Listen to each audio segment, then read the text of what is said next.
The first thing I heard was the lock, not the cameras. Not the producer counting down.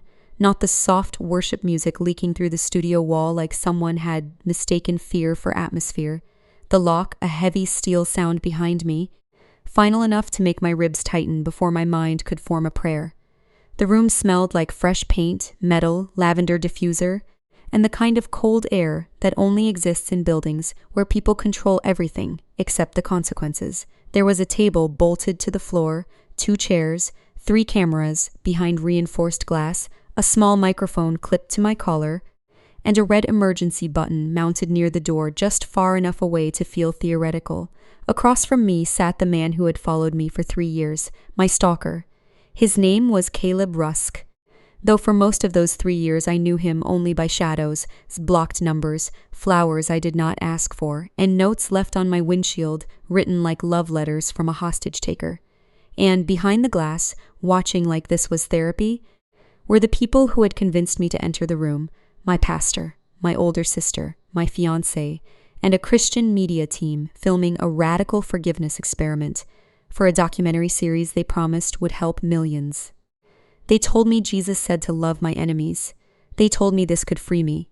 They told me I did not have to reconcile with Caleb, only forgive him face to face. But when that steel door locked and Caleb smiled at me like the last 3 years had been a misunderstanding between future soulmates, every verse I had memorized collided with the animal truth inside my body: loathe your enemies. Also survive them. Caleb folded his hands on the table and said, "I knew you would come back to me eventually." My pulse spiked so sharply, the biometric monitor on my wrist began to beep. Behind the glass, someone whispered, "Keep rolling." That was when I realized this was not a forgiveness test. It was a cage with cameras. My name is Mara Ellison. I am 32 years old, and until Caleb Rusk entered my life, I believed fear was something that arrived loudly. A break-in, a scream, a hand around your arm in a parking lot. I did not understand that fear can also be repetitive, quiet, administrative. A calendar of dread.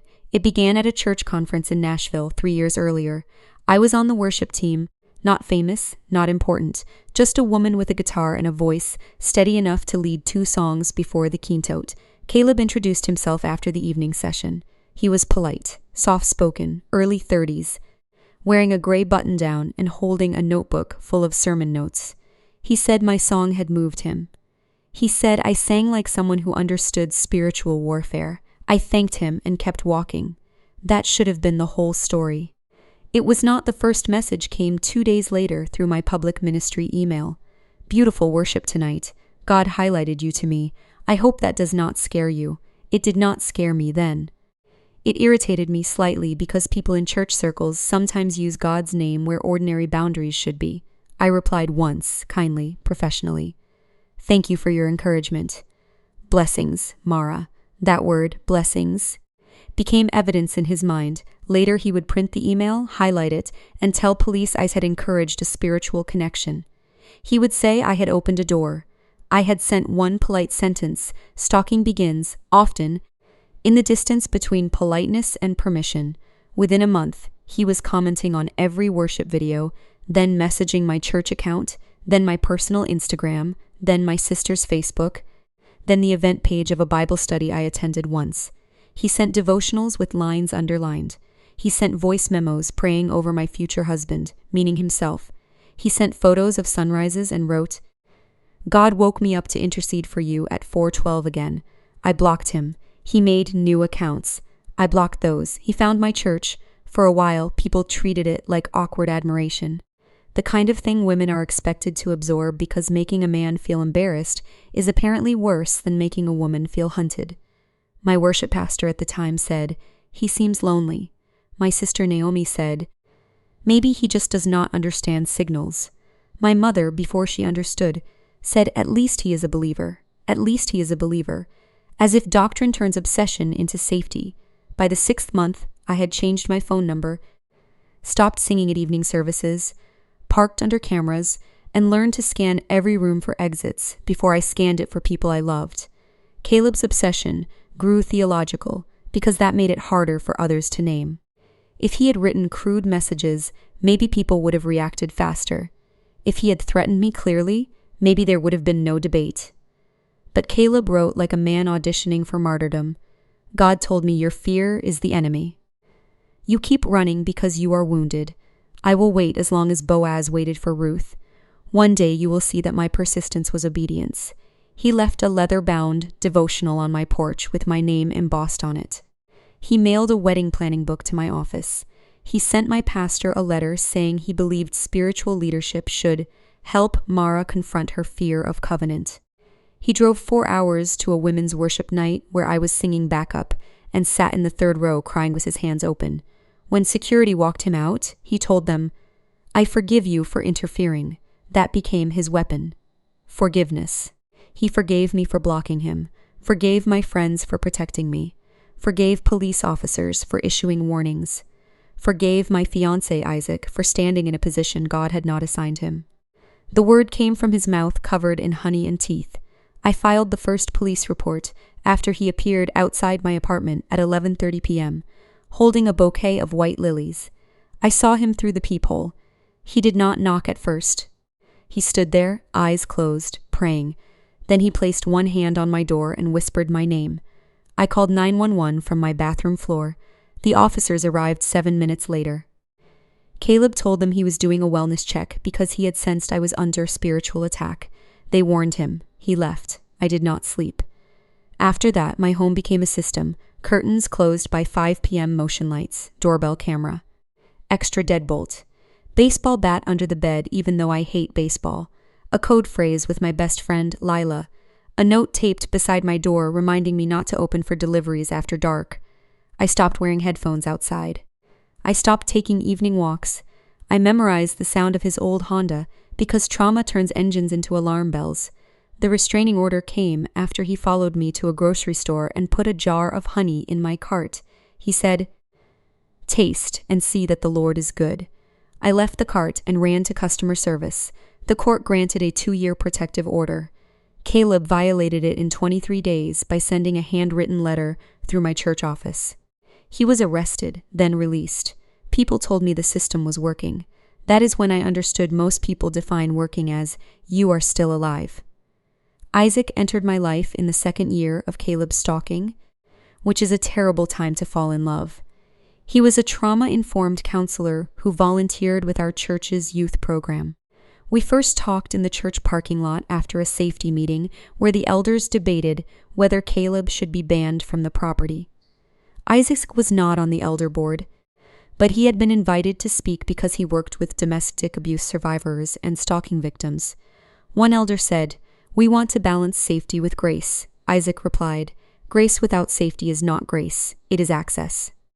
I looked at him then, really looked. He had kind eyes, tired eyes, the eyes of someone who knew how often churches call fear bitterness when a woman says no. After the meeting, he found me by my car. "I am sorry you had to sit through people debating your danger like a theology assignment," he said. I almost cried right there between 2 minivans. We became friends slowly because fear makes speed feel suspicious.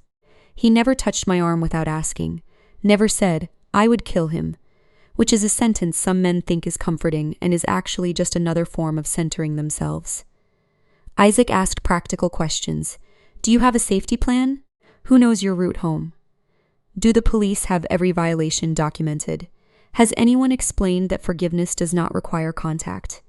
That last question became the foundation of my faith surviving, because by then, I was drowning in spiritual advice: forgive 70 times 7, turn the other cheek, pray for those who persecute you, perfect love casts out fear, do not let bitterness take root, all true verses, all beautiful in their proper place, all capable of becoming knives when handed to a predator or a coward.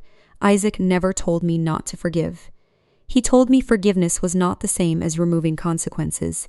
He said Jesus forgave from the cross, but after the resurrection, he still walked through locked doors and chose carefully who touched his wounds. That sentence stayed with me. I eventually said yes when Isaac asked to date me, then yes again when he asked me to marry him. Caleb found out somehow. Of course he did. Stalkers have a way of turning public joy into public risk. The first engagement gift arrived at my office. A cracked picture frame with no picture inside. The note said, "False covenant cannot hold what God reserved." I vomited in the bathroom. Isaac drove me to file another police report. My sister Naomi, who had once minimized everything, finally began to understand after she saw the frame. She cried in my kitchen and said, "I thought if we treated him like a lost sheep, he would act like one." I said, "Lost sheep do not track women's schedules." She had no answer. For a while, I thought everyone had learned. Then the documentary team came. The project was called Radical Grace, Loving Enemies in a Violent Age. The production company had worked with churches, streaming platforms, and faith-based nonprofits. They made polished, emotional documentaries with soft lighting and violin music. They wanted one episode about restorative encounters. My pastor, Aaron, brought it to me gently after Sunday service.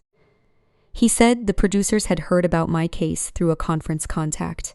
He said they were exploring a controlled conversation between victims and people who had harmed them. He said Caleb's attorney had reached out claiming Caleb wanted spiritual closure and was willing to participate in a supervised setting. I said no before Pastor Aaron finished. He nodded quickly. Of course, no pressure. But pressure rarely arrives as pressure at first. It arrives as concern, opportunity, healing, testimony, impact. A week later, Naomi sent me an article about forgiveness reducing trauma symptoms. Then she added, "Not saying you should do this, just thought it was interesting." My mother asked whether refusing to face Caleb meant he still had power over me. A woman from church said my story could help others understand grace. Pastor Aaron said the production team would ensure safety protocols. Isaac said, "No is a complete answer." I said I knew. I did not know why I kept thinking about it. Maybe because I was tired of being afraid. Maybe because the idea of facing Caleb in a controlled room felt like reclaiming something. Maybe because Christians are often trained to turn suffering into testimony before we have finished bleeding. Maybe because part of me wanted to prove that I was not bitter, not faithless, not ruled by fear. The producers sent a packet, steel-reinforced counseling room, security staff, protective order exception filed through attorneys for mediated contact, emergency button, trauma therapist on site, biometric monitoring optional, no physical contact, no unsupervised time. Participant may exit at any point. Conversation limited to 60 minutes. Caleb required to acknowledge no future contact. It sounded clinical enough to make danger look contained. Isaac read the packet twice and said, "This is built for television. It could still help." Help who? I hated that question because I did not know. Pastor Aaron said, "Mara, no one is asking you to reconcile. We are asking whether forgiveness can speak truth in a room with fear." I said, "Forgiveness has been speaking truth from a distance for 3 years. He looked wounded, not angry. Wounded. That mattered because I loved my church. I loved these people. I wanted them to be brave in the right direction. And maybe, if I entered the room, they would finally see what obsession looked like up close. Not in court documents. Not in prayer requests. In a chair across from me. I agreed with conditions. Isaac was against it, not controlling. Clear. "I will support you if you choose it," he said. "But I need you to know this. If they lock a door between you and the man who stalked you, I will not call that ministry. I will call it danger." I kissed his hand and told him there would be an emergency button. I wish I had listened harder to the sentence underneath. The recording facility was outside Franklin, Tennessee, inside what used to be a retreat center and now rented space to nonprofits and production teams. The room they chose had once been a prayer counseling room. The producers had transformed it into something between a therapy office and an interrogation chamber.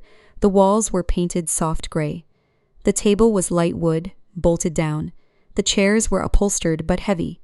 The door was steel, reinforced because the building had been remodeled for high-risk conversations. 3 cameras sat behind glass panels disguised as interior windows. A cross hung on the wall behind Caleb's chair, which felt either intentional or cruel. A diffuser pumped lavender into the air at a volume no flower should have to carry. Before we began, a producer named Camille clipped a microphone to my blouse and said, "Remember, you are in control." I looked at the steel door. "Is it locked during filming? For sound bleed and safety." "Whose safety?" She blinked. "Everyone's." Isaac, standing beside me, said, "If Mara says open, the door opens." "Absolutely," Camille said. Pastor Aaron stood behind her, hands folded, Naomi was near the hallway, pale, clutching a tissue. My mother had wanted to come. I told her no. I could not carry her fear too. Caleb arrived through a separate entrance. I saw him only through a monitor at first. He looked thinner than I remembered, hair neatly combed, wearing a blue sweater over a collared shirt like he was meeting someone's parents. He smiled when he saw the camera, not nervously. Like a man finally getting the platform he believed had been promised. My body knew before my mind did. My mouth went dry. My hands tingled. The floor seemed to tilt half an inch. The trauma therapist, Dr. Leanne Fox, asked me to name 5 things I could see. I said door, table, camera, Isaac exit sign. She nodded. Good, you can stop anytime. Then she added, but remember why you came. I know she meant courage. My nervous system heard obligation. They gave me the biometric wrist monitor because I had agreed to illustrate trauma response in real time. I had thought that would prove something important. That fear leaves evidence, that the body tells truth before theology edits it. My resting heart rate before entering was 82. The moment I stepped into the room and Caleb looked up, it jumped to 131. He smiled. Mara, he said, as if we had been apart instead of separated by court order. The door closed behind me, then the lock. For the first minute, no one spoke. That was not in the plan. The plan had prompts, structured dialogue, opening statements. The language of people who believe terror can be formatted if you use enough bullet points. Caleb broke the silence. You look well, he said. My heart rate monitor beeped again. I looked at the camera behind the glass. Someone adjusted focus. I could see Isaac standing beyond the glass, jaw tight, arms crossed. Pastor Aaron stood beside him. Naomi cried silently. Camille watched the feed. I turned back to Caleb. You are not allowed to comment on my appearance. His smile flickered. I was being kind. You were taking access. The therapist's voice came through the overhead speaker. Mara, you are doing well. Caleb, remember the agreed boundaries. Caleb nodded, eyes still on me. I forgive you for being afraid. Every cell in my body recoiled. There it was. His old weapon polished for broadcast. I said, You do not get to forgive me for reacting to harm you caused. His hands tightened on the table. I never harmed you. Behind the glass, someone shifted. I opened the folder I had brought, the one they had tried to discourage because it was not organic conversation. Inside were printed reports. Police incidents, protective order, photos of gifts, screenshots, court records, my own timeline. You appeared at my apartment at 11:30 p.m. I was worried. You followed me to a grocery store. I was led there. You mailed a wedding book to my office. I believed God wanted us joined. You violated a protective order. I obey God before man. The therapist interrupted again. Caleb, part of today requires acknowledging impact.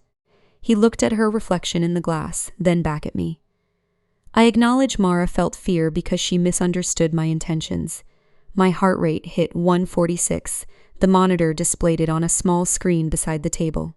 Caleb glanced at the numbers and smiled. Not wide. Not obvious. But enough. He liked seeing proof he still affected me. That was when the whole premise cracked. They thought biometric data would show trauma. I realized it could also feed him. I pulled the wrist monitor off. Behind the glass, Camille lifted her hand like she wanted to stop me. I placed it on the table, screen down. I am not giving him a scoreboard. Caleb's face hardened. Pastor Aaron's voice came through softly. Mara, if you are uncomfortable, we can pause. If I am uncomfortable, I looked toward the glass. My body is documenting proximity to the man who stalked me, and he is enjoying the numbers.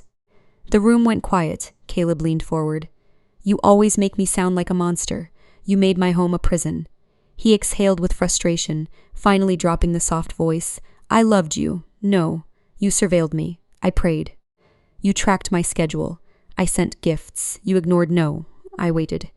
You trespassed. His eyes flashed. Because you would not listen. There it was, rawer than any sermon sentence. Because you would not listen. The entitlement under the theology. The belief that my no was a spiritual defect he had permission to correct. I sat back. That is the truth, I said. Not love, not prayer. Control. He shook his head. You are still deceived. I looked at the cross behind him, then at the locked door behind me. This was the spiritual knot I had lived inside for years. Jesus told me to forgive. Caleb told me forgiveness meant access. My church told me love your enemies. My body told me enemy in room, door locked. The producers wanted radical grace. Isaac wanted me alive. Pastor Aaron wanted a testimony. Naomi wanted absolution for having minimized me. Caleb wanted restoration without repentance. And me? I wanted to obey God without betraying the woman God had kept alive. I said, I forgive you. Caleb's eyes lit, then I continued. I release my desire to destroy you. I release the fantasy that you will someday understand the full weight of what you did. I release the need for you to admit every wound before I can heal. I surrender vengeance to God and justice, to the systems that exist to protect people from you. His expression shifted. But I do not trust you. I do not welcome you. I do not restore you. I do not owe you warmth, friendship, conversation, access, or another minute of my fear. Caleb whispered, that is not forgiveness. No, I said, that is not your version of forgiveness. Behind the glass, Isaac had one hand over his mouth. Pastor Aaron looked like a man watching a doctrine turn into a person. Caleb changed tactics then. Predators often do when the script stops feeding them. He began to cry, at first quietly, one tear, then both hands over his face. Then the shaking shoulders of a man who had seen enough church testimonies to know the rhythm. I am broken too, he said. I was lonely. I thought God gave me something beautiful and then everyone called it evil. Do you know what that did to me? I did not answer. He looked up, eyes wet. You moved on, you got engaged, you have people protecting you. I lost my church, my job, my reputation. I have nothing. The therapist said, Caleb, this is not a space to ask Mara to carry your losses. He ignored her. I need you to say you forgive me and mean it. I need you to tell them I am not dangerous, them. Not God, not me, them. Chimeras, future viewers, employers, courts. Churches, forgiveness to Caleb was reputation repair. I felt something inside me settle. For 3 years, fear had made him huge. A shadow behind every curtain, an engine sound, a number on a blocked call log. A man who could appear anywhere. But in that room, under lights, he was not huge. He was desperate, manipulative, spiritually fluent, and ordinary. That was almost worse. The monsters in our lives are often not brilliant. They are just persistent, entitled, and aided by everyone who mistakes politeness for peace. I leaned forward. Caleb, I hope you repent. I hope you get treatment. I hope you become a man who never confuses obsession with calling again. But I will not help you look safe. His face went blank, then cold. You think you are better than me. No, I think I am safer without you. He slapped the table, not hard enough to break anything. Hard enough that my whole body flinched. The chair scraped back behind me. Beyond the glass, Isaac moved. Security shifted near the wall. Pastor Aaron spoke into his headset. Camille said something I could not hear. Caleb stood halfway. You came here to humiliate me. The emergency button was behind me near the door. My body knew the distance exactly. I stood too. Open the door, I said. Nobody moved fast enough. That is the sentence I still return to. Nobody moved fast enough. Maybe it was only 3 seconds. Maybe 2. Trauma stretches time like pulled glass. But after I said open the door, the lock did not release immediately. Caleb was standing. I was standing. The table was between us. Bolted down, yes, but the air had changed. His face had changed. The experiment had become what Isaac warned it could become. Danger with lighting. I said louder, open the door. Isaac hit the glass with his palm. Open it. Camille's voice cracked over the speaker. Security, open the room. The lock buzzed. I reached the door before Caleb moved, but I did not turn my back on him. I backed toward it, one hand behind me, fingers searching for the handle. When it opened, Isaac was there. Not rushing in, not grabbing me, just there, arm out, body between mine and Caleb's line of sight. I stepped into the hallway. The moment the door closed between us, my knees went. Isaac caught me under the arms. I hated that I needed catching. Then I stopped hating it because needing help is not failure. It is biology finishing the work adrenaline started. Naomi sobbed behind him. Pastor Aaron stood frozen. Camille kept saying, "We are so sorry," like repetition could become accountability. Dr. Fox crouched in front of me and said, "Mara, look at me. You are out. He is not near you. Feel the floor." I felt nothing at first, then everything. Cold tile under my palm, Isaac's hand on my shoulder, my own breath tearing through me, the taste of metal in my mouth, the hallway lights humming, someone in the production room still wearing headphones. The absurd smell of lavender clinging to my clothes. Pastor Aaron finally spoke. Mara, I thought. I looked up. Do not finish that sentence. He closed his mouth. Naomi knelt beside me. I am sorry. I am so sorry. I thought if he saw your pain, he would understand. I laughed once. It sounded broken. Naomi, predators do not need pain explained. They need access denied. She covered her face. Isaac said to the producer, We are done. No footage of Mara's breakdown will be used. No footage of her biometrics. No footage after she asked to leave. Send that in writing now. Camille nodded quickly. I looked at Isaac then, really looked. He had warned me. He had supported me anyway. He was angry, but not at me. That mattered, because I was angry enough at myself for all of us. The immediate aftermath was legal before it was spiritual. Isaac called my attorney from the parking lot. The protective order exception had been limited to controlled contact, and Caleb's escalation would be documented. The production company sent a written preservation notice. The trauma therapist filed an incident report. Security confirmed Caleb had been removed through a separate exit after he shouted that I had staged the whole thing. Pastor Aaron asked if he could pray. I said no, not forever. Just then, he looked wounded again, but this time he did not make his wound my assignment. He nodded and stepped back. That was the first good thing he did that day. Naomi drove me home because Isaac had to meet with the attorney by phone, and I did not want to be in a car with anyone discussing legal strategy. In the passenger seat, I stared out at Tennessee hills and tried to understand what had happened. Had I forgiven Caleb? The question felt both enormous and useless. I had meant what I said. I did not want to destroy him. I did not want revenge fantasies to own my evenings. I did not want bitterness living rent-free in the house he had already invaded too many times. But I also did not feel warm. I did not feel free. I did not feel like sunlight had burst through stained glass and healed 3 years of hypervigilance. I felt exhausted. I felt angry. I felt manipulated. I felt alive. At home, I showered for 40 minutes and still smelled lavender. That night, I slept on the couch while Isaac sat in the chair beside me reading legal emails under a dim lamp. At 3:12 a.m., I woke from a dream where the lock kept sounding over and over. Isaac looked up immediately. You are home, he said. Door is locked, cameras on. I am here. You can check. I checked anyway. He did not act hurt, that is love, not demanding trust before the body can offer it. For the next week, the church split quietly into factions. Some people said the experiment was brave but poorly managed. Others said it should never have happened. A few said I had been harsh. A few quoted verses about mercy online without naming me, which is the Christian subtweet and somehow worse than gossip. Pastor Aaron came to my house 8 days later with his wife, Layla. He sat in my living room and cried. I used your pain to answer a theological question, he said. I did not comfort him. He continued. I thought I was asking whether forgiveness could be radical. I never asked whether asking that of you was another violation. Leela reached for his hand. He looked at me. I am sorry. Publicly, if you want, privately, either way. The church failed you. That was the apology I needed. Not perfect, not enough to rewind the lock, but specific. No passive voice, no if you felt. No protecting himself with intention, I said. Then teach differently, he nodded. He did. The documentary never aired, at least not that episode. Isaac and my attorney made sure of that. The production company could use none of my footage without renewed consent, and I did not give it. Caleb apparently threatened to sue them for making him look unstable, which would have been funny if it were not so predictable. The company shelved the episode and issued a vague statement about improving participant safety protocols. I refused to let the footage vanish entirely, though, not the breakdown, not the beeping monitor, not the slap on the table.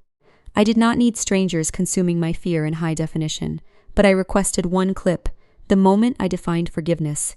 I release my desire to destroy you. I surrender vengeance to God and justice to the systems that exist to protect people from you. I do not trust you. I do not welcome you. I do not restore you. I kept that clip for myself. Months later, Pastor Aaron asked if he could quote those words in a sermon without naming Caleb. I said yes, with conditions. He had to preach the entire point. Forgiveness is not forced proximity. Forgiveness is not evidence that danger is gone. Forgiveness does not cancel restraining orders. therapy, locked doors, blocked numbers, or criminal consequences. Turning the other cheek is not the same as handing someone your address after they have already struck you in the soul. He preached it. The sermon title was Grace with Locked Doors. I sat in the back beside Isaac, hand wrapped around his, when Pastor Aaron said, "Some of us have used forgiveness to demand access that God himself never required." People shifted in their seats. Good, let them shift. Comfort has never been a reliable sign of truth. Afterward, 3 women approached me separately. One said her ex-husband kept using repentance to pressure her into dropping custody boundaries. One said her church told her to reconcile with a father who still denied abusing her. One said she had believed forgiveness meant she was failing God if she still locked her bedroom door. I hugged none of them without asking. I said the same thing to each. Your safety is not disobedience. The words felt like water. Maybe that was the testimony, not the room, not Caleb. Not the cameras. That sentence. Caleb violated the protective order again in 2026. Of course he did. Predators who treat consequences as persecution rarely become safe because one room filmed their sadness. He sent an email through a new address after the sermon clip spread through a few private church circles. It said, "You turned my repentance into content. You still owe me a real forgiveness." This time, I did not spiral. I forwarded it to my attorney, the police contact, and the protective order file. I blocked the address. I texted Isaac, "Violation. Handled. Safe." Then I made dinner. That may sound small.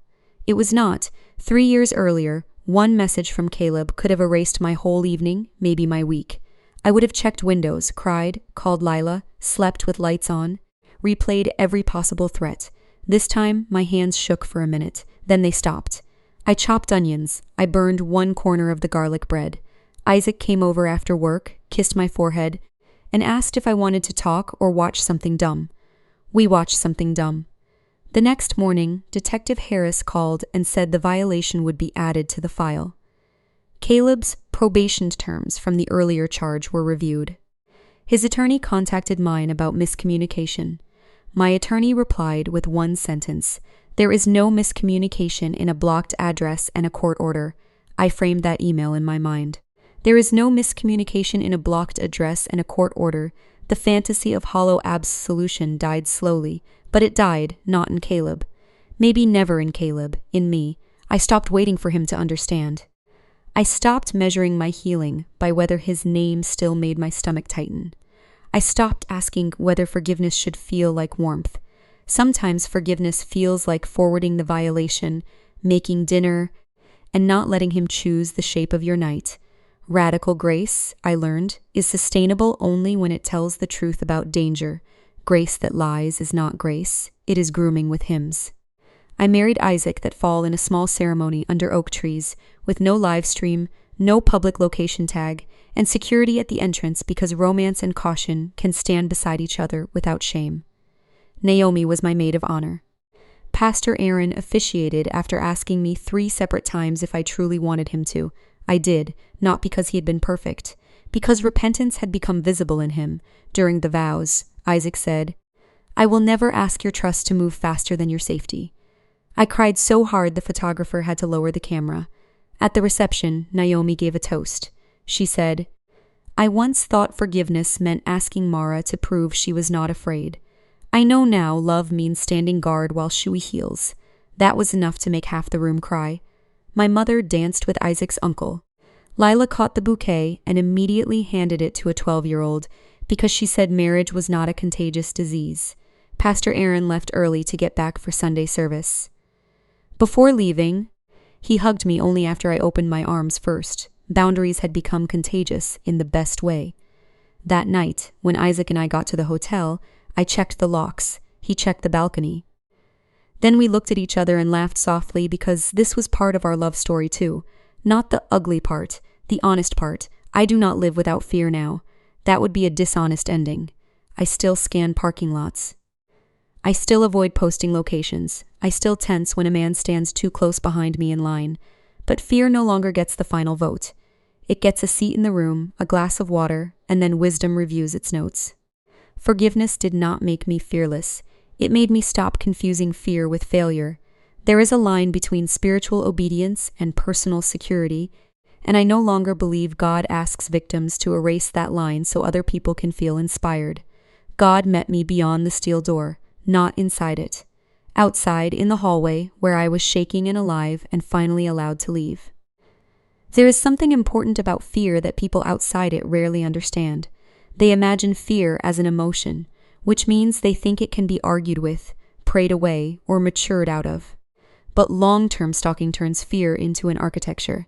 It rearranges your furniture, your roots, your friendships, your sleep, your theology, and your sense of what counts as normal. Before Caleb, I loved night drives. After Caleb, I stopped taking roads without streetlights. Before Caleb, I posted worship clips because music felt like offering. After Caleb, every upload felt like putting my face on a map. Before Caleb, I thought of my apartment as a small, imperfect sanctuary. After Caleb, I knew every hinge, camera angle, blind spot, and escape path.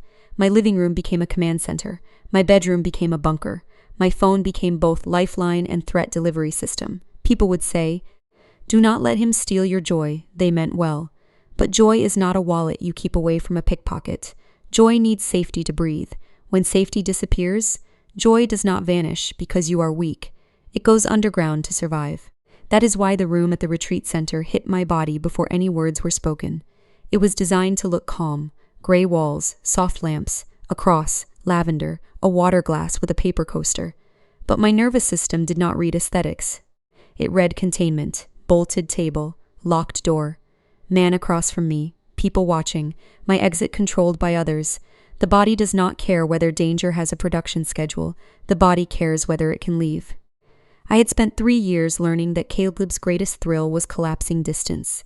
Online distance, physical distance, spiritual distance, legal distance. Every boundary became to him evidence that I needed rescue from myself. So when the door locked, it did not matter that a producer had promised safety. Caleb had once again been placed inside a boundary with me, and this time, people I trusted had helped arrange it. That realization was heavier than fear. It was betrayal with a ministry logo.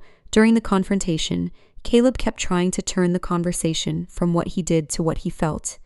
That was the anatomy of his obsession. His feelings were always evidence. Mine were always obstacles. When he said, "I was lonely," he meant my boundary was cruelty. When he said, "I was praying," he meant surveillance was devotion. When he said, "God told me," he meant no human authority could correct him. He had built a private theology where desire became revelation and refusal became persecution. In that theology, I was never fully a person. I was a promise being withheld from him. I asked him one question the producers never included in their prompt list. "Caleb, what do you think happened to me after you started following me?" He looked confused, almost offended by the framing. "You became afraid. How?" He shrugged. "You shut down. No, be specific." He looked toward the glass, I continued. "I stopped singing at night services. I stopped seeing friends after dark.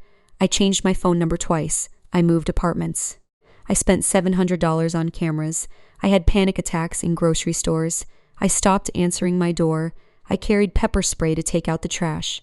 I slept with a lamp on for 11 months.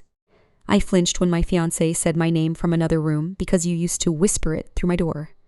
His face twitched, not grief. Irritation.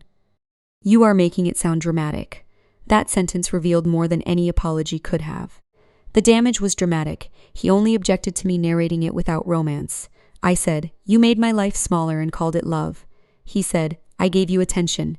"No, you consumed mine." The therapist behind the glass wrote something down. Pastor Aaron lowered his head. Naomi cried harder. Isaac looked like he was holding himself back by force. That was the moment I stopped speaking to Caleb and started speaking through him.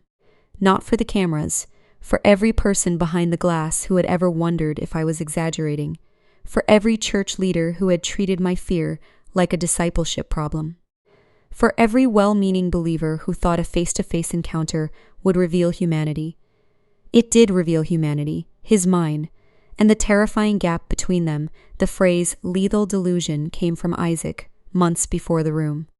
He used it while explaining stalking dynamics to Pastor Aaron after Caleb violated the order.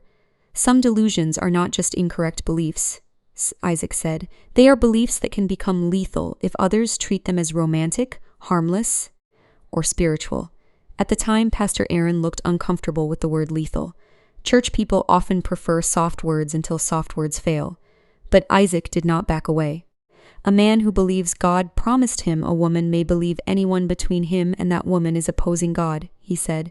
That is not awkward admiration. That is a danger structure. A danger structure. I did not understand how accurate that was until the locked room. Caleb did not come to that table to learn my pain. He came to test whether his delusion could survive a formal setting. If I cried, it proved he still mattered. If I forgave him, it proved spiritual connection. If I refused him, it proved persecution. If I left, it proved fear. Every possible outcome fed the structure unless someone outside it named it. That is why boundaries mattered more than emotional sincerity. You cannot heal a lethal delusion by giving it sacred vocabulary and a chair across from its target. You cannot safety plan around a predator by asking the victim to perform calmness for an audience. And you cannot call it radical grace when the entire setup depends on the endangered person taking the greater risk so everyone else can feel morally courageous. After I walked out, Isaac said something to Pastor Aaron in the hallway that I still remember. You wanted to prove grace is stronger than fear, but you put fear in the room and controlled the door. Pastor Aaron did not answer. There was no answer that would have helped him, because that sentence was the audit, not of finances, of theology. My sister Naomi's guilt took the longest to untangle, because guilt made her want immediate repair. She wanted to drive me everywhere, sit in my apartment, text every hour, apologize until apology became a rope she hoped I would grab. I had to tell her, gently but firmly, your guilt cannot become my new assignment. She broke down when I said that. I just want to make it right. I know. How? Start by believing women before the evidence becomes impossible to ignore. That hurt her. It was supposed to.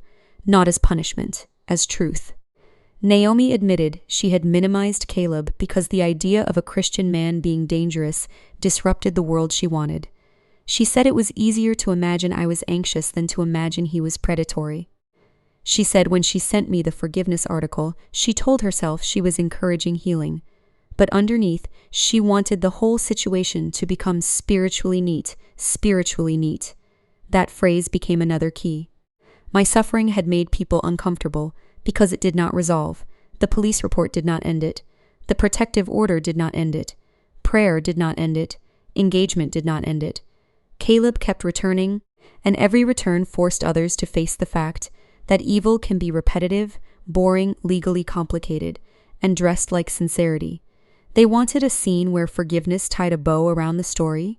Instead, they got a locked door, a panic spike, a table slap, and a woman backing toward an exit while a stalker demanded reputation repair. Naomi changed after that, not perfectly, but visibly. She volunteered with a local victim advocacy program, not in a leadership role, not with big announcements, but answering phones and learning. She stopped sending articles. She started asking, what would support look like right now? She learned to sit with unresolved things without trying to baptize them into closure. The first time she asked, before hugging me, I cried. She looked horrified, like she had hurt me. I said, no, that is what repair feels like. I also had to face my own part, not blame, but the part that agreed to enter the room. That was painful, because survivors already carry too much false responsibility. I did not cause Caleb's obsession. I did not cause the production team's failure. I did not cause the door to lock. But I did say yes to something my body had said no to from the beginning, and I needed to understand why without turning that understanding into self-punishment. Dr. Leanne Fox, the trauma therapist, met with me twice afterward at no charge. The first meeting, I expected legal defensiveness. Instead, she apologized. I should have stopped the format, she said. I told myself the safeguards were enough because I wanted to believe controlled exposure could create empowerment. I ignored the power imbalance. I appreciated that, though part of me wanted to ask why my body had to become the lesson plan. In therapy, we talked about consent under spiritual pressure. I had technically consented. I had signed forms. I had read protocols, but consent can be compromised by community expectation, religious framing, and the desire to prove you are not bitter.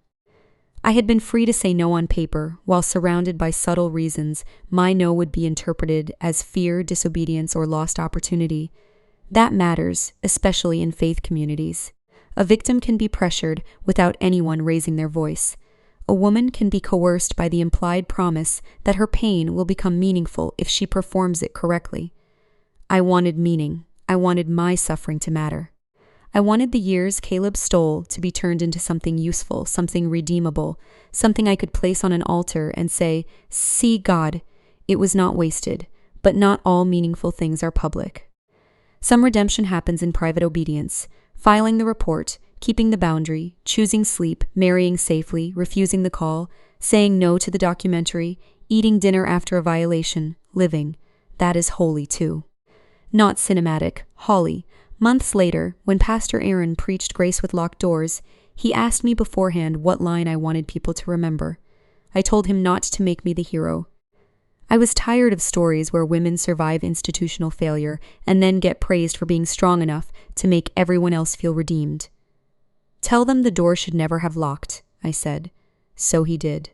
He stood at the pulpit and said, "Before we talk about Mara's courage, we must talk about our failure. The door should never have locked. The victim should never have been asked to carry the greater risk. Forgiveness should never have been filmed as proof of our theology." That was the moment I exhaled, not because the church became perfect. It did not. Some families left after that sermon because they said Pastor Aaron had become too influenced by trauma language. Some people thought my boundaries were excessive. One older man told Isaac, "In my day, people just handled things privately." Isaac replied, "In your day, many people suffered privately. I loved him for that. The church changed policies. No mediated contact between victims and offenders without outside professional review. No public testimony involving active trauma without participant advocate present. No pressure language around forgiveness. Mandatory training for pastors on stalking, domestic abuse, coercive control, and spiritual manipulation. Security protocols that did not depend on a woman being polite enough to explain danger twice. Policy is not glamorous. Policy is love with a checklist. And in that season, I learned to respect checklists more than inspirational quotes. Because a quote can move a room, a checklist can keep a door unlocked, or better, prevent the wrong room from being built at all. The final verdict, if anyone asks me now, is not that Christian forgiveness is impossible after psychological warfare. It is possible. I believe that deeply. I have lived enough of it to know bitterness can become a second stalker if you let it follow you everywhere. But forgiveness is not a door code. It is not a press release. It is not a performance where the victim proves spiritual maturity by breathing the same air as the person who trained her body to panic. Forgiveness can coexist with prosecution, with blocked numbers, with locked doors, with no contact orders, with never speaking again. With worship songs sung softly in a different church pew because the old one still carries too much memory. That truth saved my faith. Not a grand miracle, not a televised reconciliation. A smaller, stronger truth. God was not disappointed when I walked out of that room. He walked out with me. Near the end of this video, I want to ask you something directly. I pinned a question in the comments. If people from your own church locked you in a room with the person who stalked you and called it a test of forgiveness, would you ever trust them again, or would you walk away for good?